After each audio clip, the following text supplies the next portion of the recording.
On February 5, 1976, in a small village in Thailand's Surin province, a boy was born and given the name Panom Yeerum. His parents were elephant handlers. There was no big house, no money, and no powerful connections. They were simply a humble family, deeply connected to the land. But there was one thing in that village that made the boy different from the others: an old television that showed martial arts movies. Panom would spend hours watching those films and then run into his father's rice fields to imitate what he had seen: Bruce Lee's kicks, Jackie Chan's acrobatics, alone, without a teacher, without a training hall. He once said, "What Bruce Lee and Jackie Chan did was so beautiful and so brave that I wanted to do it too. I practiced until I could. It was a passion the world would one day witness." At the age of 10, Panom began studying Muay Thai at a local temple school. His father had been a Muay Thai boxer, so the fighting spirit was already part of the family.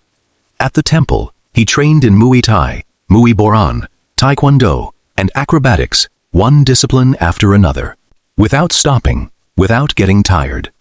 Then came the moment that changed everything.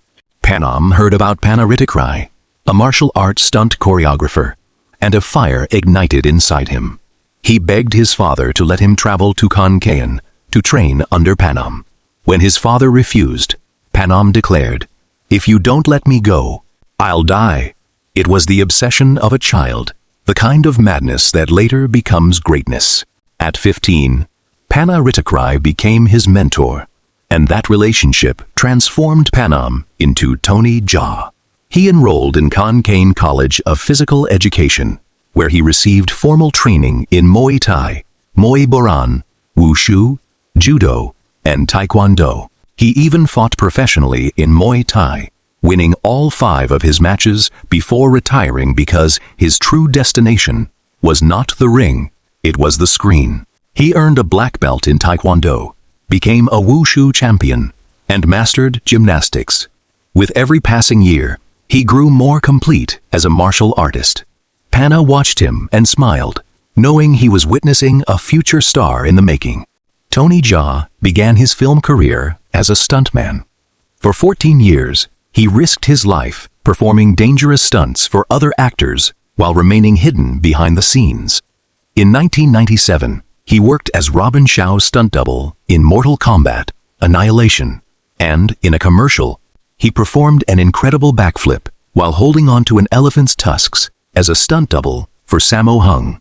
14 long years passed, with Tony wearing someone else's face while hiding his own.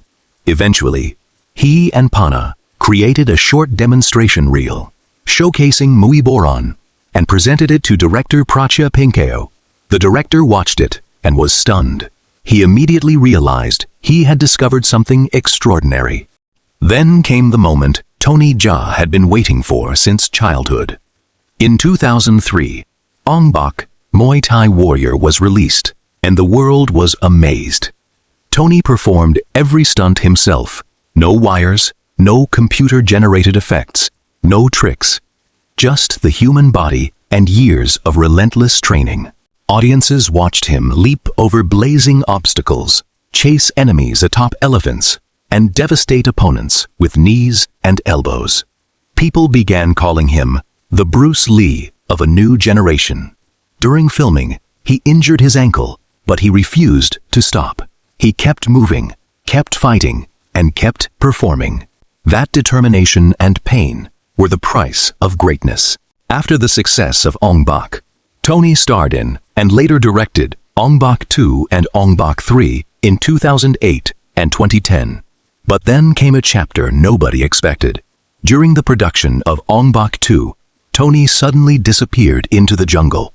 There was no explanation, no message, no warning. Rumors spread everywhere. Some said fame had broken him. Others claimed the pressure had consumed him. For months, he lived like a Buddhist monk, meditating, reflecting, and rebuilding himself from within. When he finally returned, he came back stronger than before.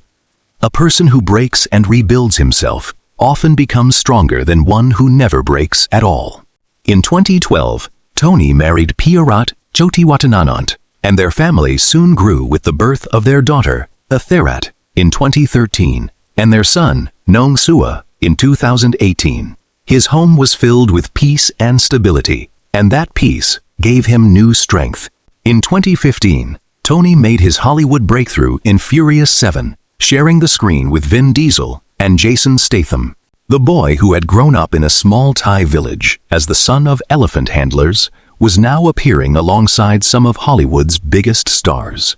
It was the kind of moment that brings tears of pride and gratitude. Then, life presented him with another challenge. In June 2024, Tony Jaa was diagnosed with stage 3 bile duct cancer after suffering severe abdominal pain and jaundice. He underwent surgery and began chemotherapy. By January 2026, recent photographs showed a noticeably weaker and thinner Tony. Yet his spirit remained unbroken. He wrote, "This journey has only begun another round." Those simple words touched martial arts fans around the world. The man who had won countless battles on screen was now fighting the greatest battle of his life. Tony Jaa's story is more than the story of an actor. It is the story of anyone who starts with nothing and builds something extraordinary. From the son of elephant handlers, to a boy practicing martial arts in rice fields, to a stuntman who spent 14 years in obscurity, his journey was never easy, but it was real. He grew up admiring Bruce Lee, Jackie Chan, Jet Li, and Donnie Yen, and eventually became a hero in his own right. Today, as he continues his fight against cancer, he does so with the same Muay Thai spirit he first learned at a temple school when he was 10 years old. Because a true warrior is not the one who fights on screen. A true warrior is the one who refuses to surrender in life's hardest battles.